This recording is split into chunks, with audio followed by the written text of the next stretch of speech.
नमस्कार, स्वागत है आपका किसान समाचार में। मैं हूं रेशमा। आइए नजर डाल लेते हैं इस वक्त की हेडलाइंस पर। प्रधानमंत्री नरेंद्र मोदी के असम दौरे का दूसरा दिन आज पीएम मोदी ने असम डिब्रूगढ़ नामरूप में एक खाद कारखाने का शिलान्यास किया। केंद्रीय कृषि मंत्री शिवराज सिंह चौहान ने अपने सोशल मीडिया प्लेटफॉर्म एक्स पर जानकारी साझा करते हुए विपक्ष के जरिए विकसित भारत जी राम जी योजना को लेकर फैलाए जा रहे भ्रम को किया खारिज।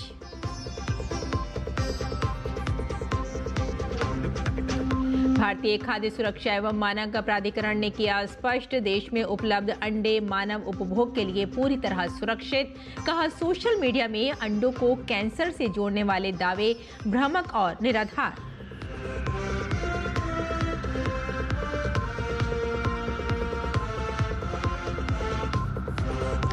जम्मू कश्मीर के श्रीनगर में 2 दिवसीय स्वदेशी मेले का आयोजन। लोकल फॉर वोकल पहल के तहत स्वदेशी उत्पादों को मिल रहा है बढ़ावा।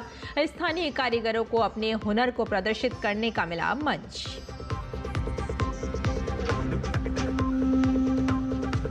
उत्तर भारत में बड़ी ठंड, राजधानी दिल्ली घने कोहरे की चादर में लिपटी। बिहार, हरियाणा, चंडीगढ़, पंजाब और उत्तर प्रदेश में भी बड़ी ठिठुरन।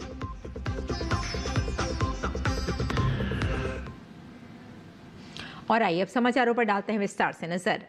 प्रधानमंत्री नरेंद्र मोदी ने असम डिब्रूगढ़ के नामरूप में 10,600 करोड़ रुपए से अधिक के अनुमानित निवेश से तैयार होने वाली नई ब्राउनफील्ड अमोनिया यूरिया उर्वरक खाद कारखाने के 3D मॉडल का अवलोकन किया। ये परियोजना असम और पड़ोसी राज्यों की उर्वरक आवश्यकताओं को पूर्ण करेगी, आयात पर निर्भरता कम करने के साथ साथ पर्याप्त रोजगार के अवसर पैदा करेगी और क्षेत्रीय आर्थिक विकास को गति प्रदान करेगी। ये औद्योगिक पुनरुद्धार और किसान कल्याण की आधारशिला है। केंद्रीय कृषि एवं किसान कल्याण तथा ग्रामीण विकास मंत्री शिवराज सिंह चौहान ने अपने सोशल मीडिया प्लेटफॉर्म एक्स पर जानकारी साझा करते हुए कहा कि केंद्र सरकार ने मनरेगा को लेकर फैलाए जा रहे भ्रम को खारिज करते हुए स्पष्ट किया है कि विकसित भारत जी राम जी योजना मनरेगा के आगे का कदम है। इस योजना के तहत अब मजदूरों को 100 की जगह 125 दिनों के काम की कानूनी गारंटी दी जाएगी। काम न मिलने की स्थिति में बेरोजगारी भत्ता और मजदूरी भुगतान में देरी होने पर अतिरिक्त राशि का भी प्रावधान किया गया है। मनरेगा के नाम पर फिर एक बार देश को गुमराह करने की साजिश हो रही है, भ्रम फैलाए जा रहे हैं, जबकि सच्चाई यह है विकसित भारत जी राम जी योजना मनरेगा के आगे का कदम है। मजदूर भाइयों, 100 दिन की नहीं, अब 125 दिन काम की गारंटी है, कानूनी गारंटी। और काम नहीं तो बेरोजगारी भत्ते के प्रावधान को और सशक्त बनाया गया है। मजदूरी अगर देर से मिली तो अतिरिक्त राशि देने का प्रावधान है। और भारतीय खाद्य सुरक्षा एवं मानक प्राधिकरण FSSAI ने स्पष्ट किया कि देश में उपलब्ध अंडे मानव उपभोग के लिए पूरी तरह सुरक्षित हैं। हालिया मीडिया और सोशल मीडिया में अंडों को कैंसर से जोड़ने वाले दावे भ्रामक और वैज्ञानिक रूप से असमर्थित हैं। FSSAI ने बताया कि नाइट्रोफ्यूरान मेटाबोलाइट्स के उपयोग पर सख्त प्रतिबंध है और नियामक स्तर केवल परीक्षण के लिए है। वैज्ञानिक साक्ष्य बताते हैं कि अंडों के सामान्य सेवन और स्वास्थ्य जोखिम या कैंसर के बीच कोई स्थापित संबंध नहीं है। प्राधिकरण ने उपभोक्ता से अपील की कि वे सत्यापित जानकारी और आधिकारिक सलाह पर भरोसा करें और नियमों के अनुरूप उत्पादित अंडे सुरक्षित और पौष्टिक हैं।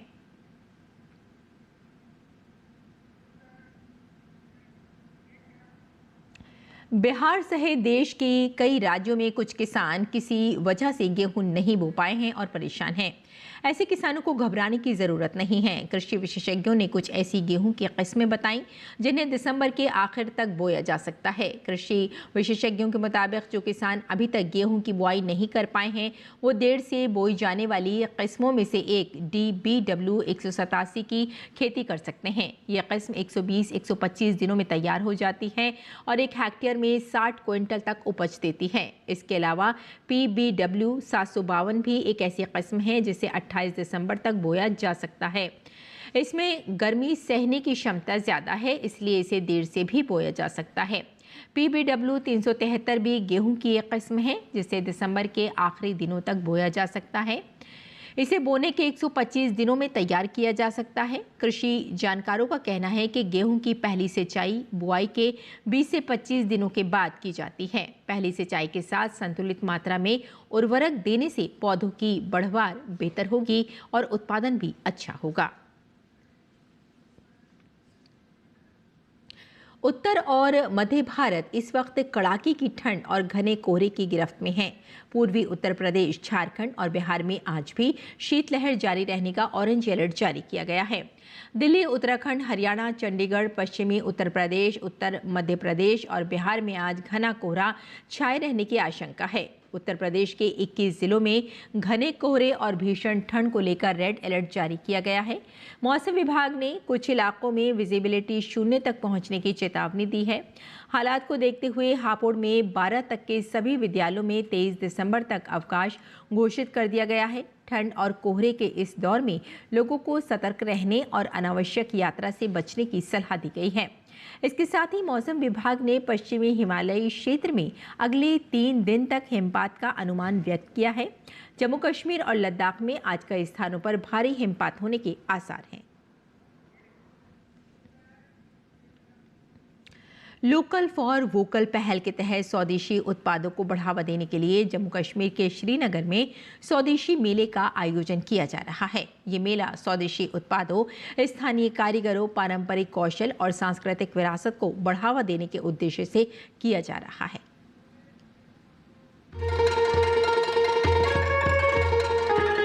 जम्मू कश्मीर के श्रीनगर में आत्मनिर्भर भारत के विजन को साकार करने की दिशा में एक मजबूत कदम के रूप में 2 दिवसीय स्वदेशी मेला चल रहा है। स्वदेशी उत्पादों, स्थानीय कारीगरों, पारंपरिक कौशल और सांस्कृतिक विरासत को बढ़ावा देने के उद्देश्य से ये मेला आयोजित किया जा रहा है। श्रीनगर के पोलो व्यू में आयोजित स्वदेशी मेले में कश्मीर के स्थानीय कारीगरों को अपने हुनर को प्रदर्शित करने का मंच मिला है।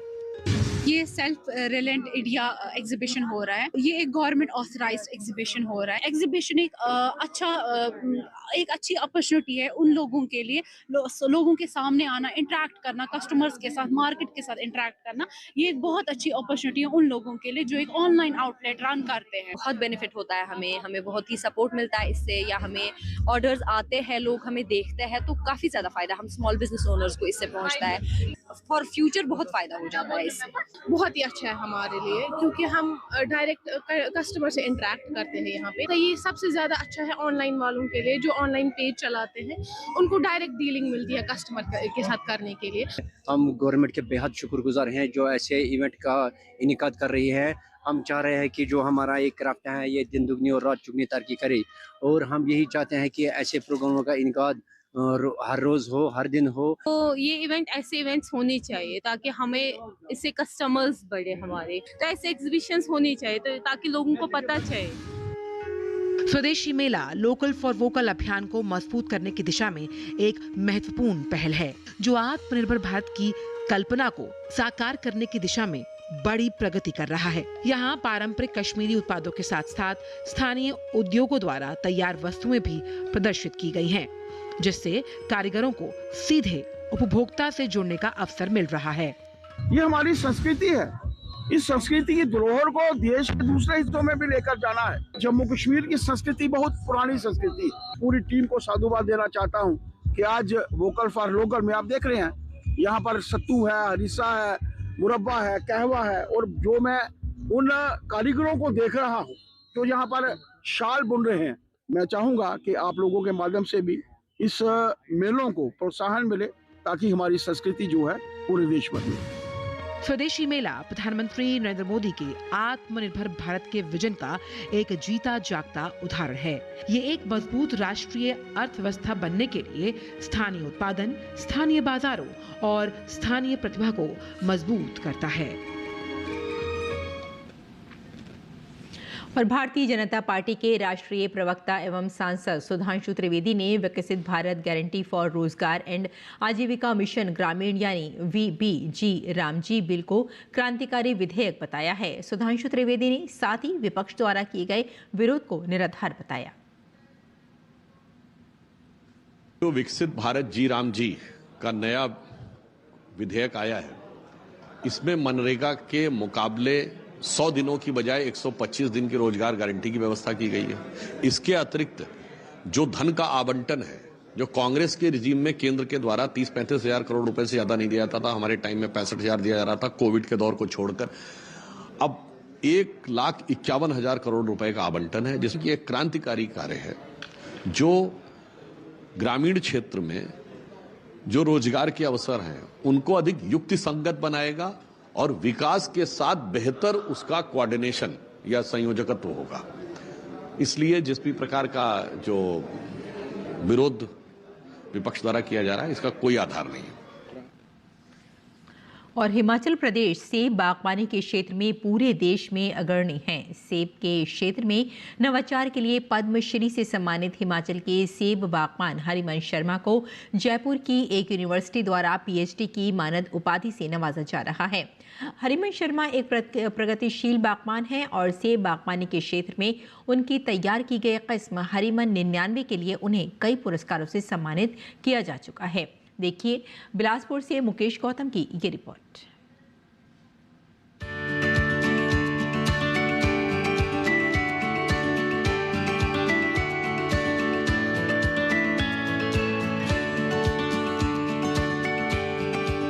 हिमाचल प्रदेश सेब बागवानी के क्षेत्र में एक बड़ा नाम है।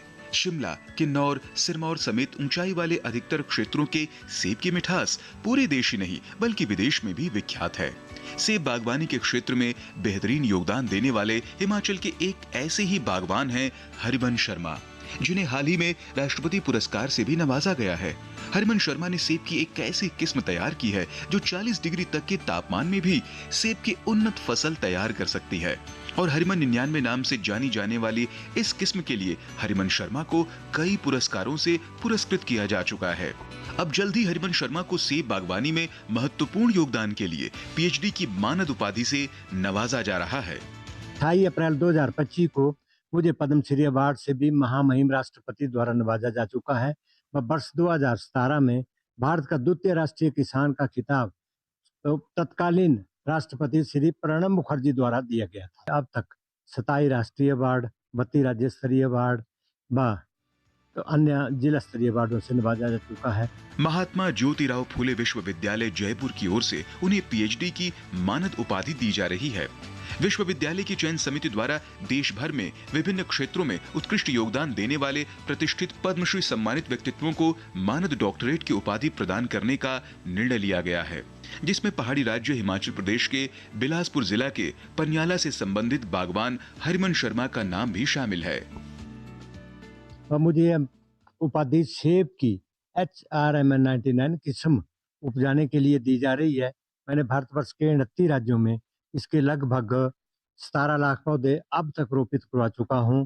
मैं इस उपलब्धि प्राप्त करने से अत्यंत खुश हूं व इसके लिए सम्माननीय प्रधानमंत्री जी व भारत सरकार व यूनिवर्सिटी के सभी अधिकारियों का दिल की गहराइयों से हार्दिक धन्यवाद अदा करता हूं। वहीं महात्मा ज्योतिराव फूले विश्वविद्यालय जयपुर द्वारा उन्हें PhD की उपाधि के लिए चयनित करने पर खुशी जाहिर करते हुए हरिवंश शर्मा ने प्रधानमंत्री नरेंद्र मोदी व विश्वविद्यालय के अधिकारियों का आभार जताया है। हरिवंश शर्मा का कहना है कि हरिमन 99 की सफलता के बाद अब वह आड़ू, पलम, खुमानी जैसे फलों की भी उन्नत किस्म तैयार कर रहे हैं।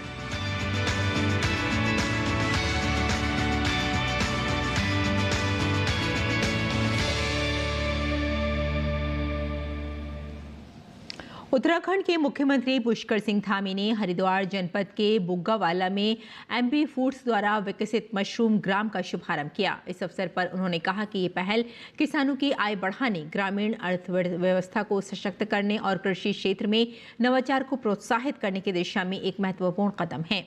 मुख्यमंत्री ने MP फूड्स की टीम के प्रयासों की सराहना करते हुए कहा कि मशरूम उत्पादन कम भूमि, कम जल और कम समय में अधिक लाभ देने वाला प्रभावी उद्यम है, जिसमें किसान अतिरिक्त आय अर्जित कर सकते हैं। मुख्यमंत्री ने कहा कि इस परियोजना का माध्यम से स्थानीय युवाओं और महिलाओं को स्वरोजगार के नए अवसर प्राप्त होंगे तथा स्वयं सहायता समूहों को भी आर्थिक मजबूती मिलेगी। उन्होंने विश्वास व्यक्त किया कि मशरूम ग्राम मॉडल राज्य के अन्य क्षेत्रों के लिए भी प्रेरणा स्रोत बनेगा और कृषि आधारित उद्यमिता को भी नई दिशा प्रदान होगी। और किसान समाचार में आइए अब जान लेते हैं देश भर की मंडियों का भाव।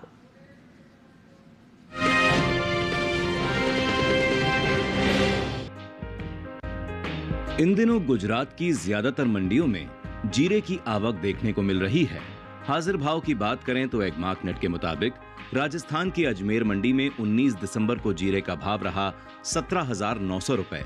20 दिसंबर को इसके भाव में 10 रुपए की गिरावट आई और भाव हो गया 17,890 रुपए।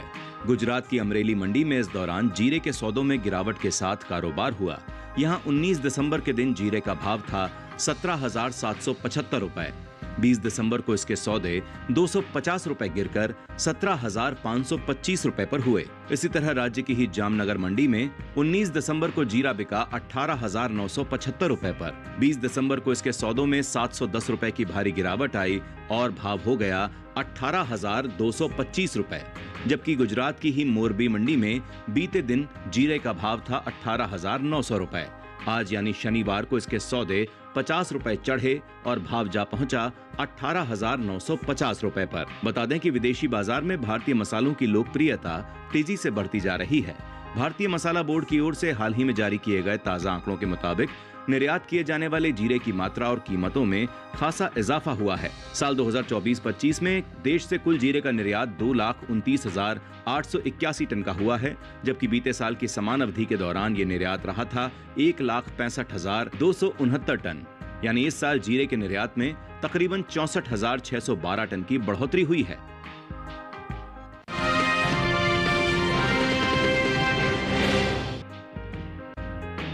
कृषि एवं किसान कल्याण मंत्रालय ने साल 2024-25 के कृषि फसलों का तीसरा अग्रिम अनुमान जारी किया है। इसके मुताबिक खरीफ सोयाबीन की पैदावार में इस बार बढ़ोतरी हो सकती है।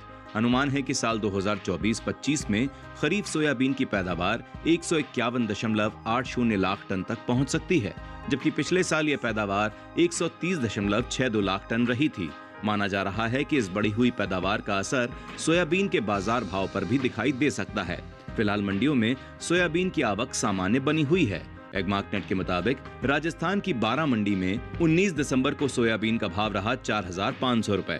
20 दिसंबर को इसके भाव में 40 रुपए की गिरावट आई और भाव हो गया 4,460 रुपए। मध्य प्रदेश की अशोकनगर मंडी में इस दौरान सोयाबीन के सौदों में गिरावट के साथ कारोबार हुआ। यहाँ 19 दिसंबर के दिन सोयाबीन बिकी 4,370 रुपए पर। 20 दिसंबर को इसके सौदे 184 रुपए नरम होकर 4,186 रुपए पर आ गए, जबकि राज्य की ही इंदौर मंडी में 19 दिसंबर को सोयाबीन बिकी 4,190 रुपए पर।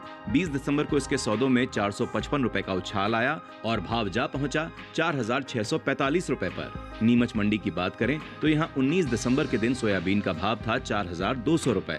20 दिसंबर को इसके सौदे 471 रुपए चढ़कर 4,671 रुपए पर हुए। बता दें कि कुछ समय पहले ही कैबिनेट ने खरीफ फसलों के न्यूनतम समर्थन मूल्य यानी MSP में बढ़ोतरी को मंजूरी दी है। प्रधानमंत्री नरेंद्र मोदी की अध्यक्षता में आर्थिक मामलों की मंत्रिमंडलीय समिति ने विपणन सीजन 2025-26 के लिए 14 खरीफ फसलों के MSP बढ़ाए हैं। सरकार के इस फैसले से किसानों को उनकी फसलों का उचित दाम मिलेगा और आय में भी वृद्धि होगी। साल 2024-25 में जहां इसका MSP 4,892 रुपए प्रति क्विंटल था, वहीं साल 2025-26 के लिए इसे 436 रुपए बढ़ाकर 5,328 रुपए प्रति क्विंटल कर दिया गया है।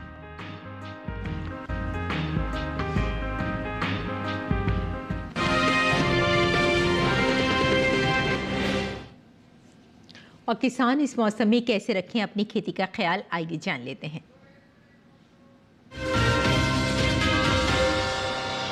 नमस्कार, आप देख रहे हैं डीडी किसान। मैं हूं AI कृष और आज हम भारत के विभिन्न राज्यों में होने वाली खेती किसानी से संबंधित सलाहों के बारे में पूरी जानकारी देंगे।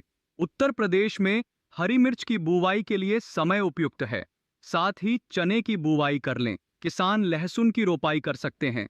यहाँ सरसों के खेत में निराई गुड़ाई कर लें। उत्तर प्रदेश में टमाटर की रोपाई कर लें। इसके साथ ही फूल गोभी की रोपाई कर सकते हैं। इसी तरह ब्रोकली की रोपाई करें।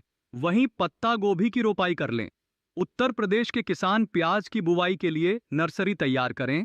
वहां गेहूं की बुवाई कर सकते हैं। अभी मटर की बुवाई के लिए भी समय उचित है। इसके अलावा आलू में कीट लगने की संभावना है। ऐसे में आलू में कीटों से बचाव के लिए कीटनाशक का छिड़काव करें। बिहार में गेहूं की बुवाई कर लें। अभी टमाटर में कीट लगने की आशंका है। ऐसे में टमाटर में कीटों से बचाव के लिए कीटनाशक का छिड़काव कर सकते हैं। वहीं चने की बुवाई के लिए समय उचित है। साथ ही तिल की बुवाई कर सकते हैं। यहां लोबिया की बुवाई कर लें। बिहार में मटर की बुवाई करें। इसके अलावा लहसुन के खेत में निराई गुड़ाई कर लें। इस समय मक्के के खेत में सिंचाई करने का समय उपयुक्त है। ओडिशा में धान की बुवाई के लिए नर्सरी तैयार कर लें। इसके साथ ही मूंग की बुवाई करें। यहाँ लहसुन के खेत में पर्याप्त नमी बनाए रखें।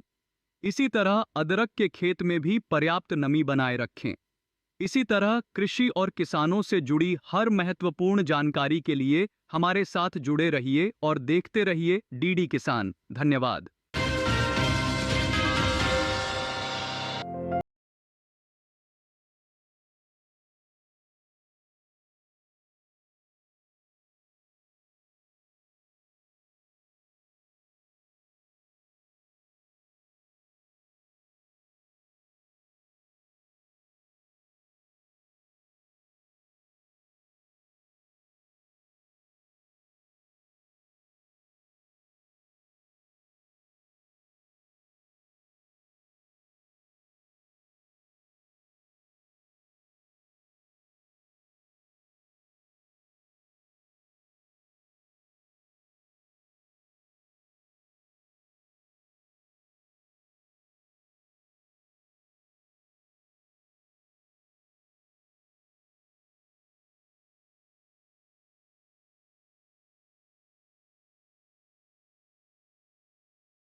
का 30 अक्टूबर है।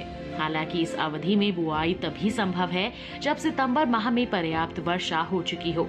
इससे भूमि में जरूरी नमी बनी रहती है। सिंचित गेहूं के लिए नवंबर का पहला पखवाड़ा सही होता है। इसमें बीज को 2 से 3 सेंटीमीटर की गहराई में बोना चाहिए। कतारों से कतार की दूरी 20 सेंटीमीटर रखनी चाहिए। इसके लिए बीज की मात्रा औसतन 100 किलोग्राम प्रति हेक्टेयर सही रहती है। वहीं 15 से 20 दिसंबर तक पछेती किस्मों की बुआई जरूर पूरी कर लेनी चाहिए। इसकी बुआई के लिए औसतन 125 किलो बीज की जरूरत होती है। इसमें कतार की दूरी 18 सेंटीमीटर रखें।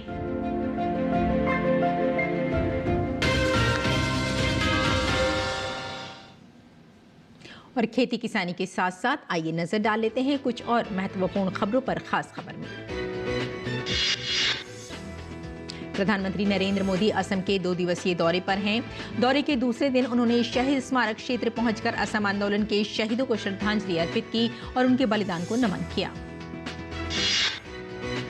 राजस्थान के मुख्यमंत्री भजनलाल शर्मा ने रन फॉर विकसित राजस्थान 2025 रवि राज का शुभारंभ किया। राजस्थान के खेल मंत्री राज्यवर्धन सिंह राठौर भी इस दौरान मौजूद रहे। जम्मू कश्मीर के सोनमर्ग में ताजा बर्फबारी हुई है। बर्फबारी को देखने पहुंचे पर्यटक जमकर मौसम का आनंद ले रहे हैं।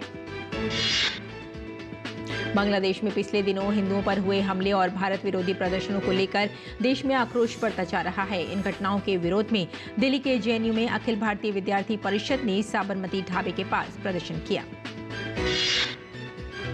उत्तर भारत में घने कोहरे ने जनजीवन के साथ साथ हवाई यातायात को भी बुरी तरह प्रभावित किया है। विजिबिलिटी बेहद कम होने के कारण कई उड़ानें रद्द करनी पड़ी हैं, जबकि अनेक फ्लाइट्स में देरी और शेड्यूल में बदलाव किया गया है। तो किसान समाचार में फिलहाल इतना ही। अनुमति दें। नमस्कार।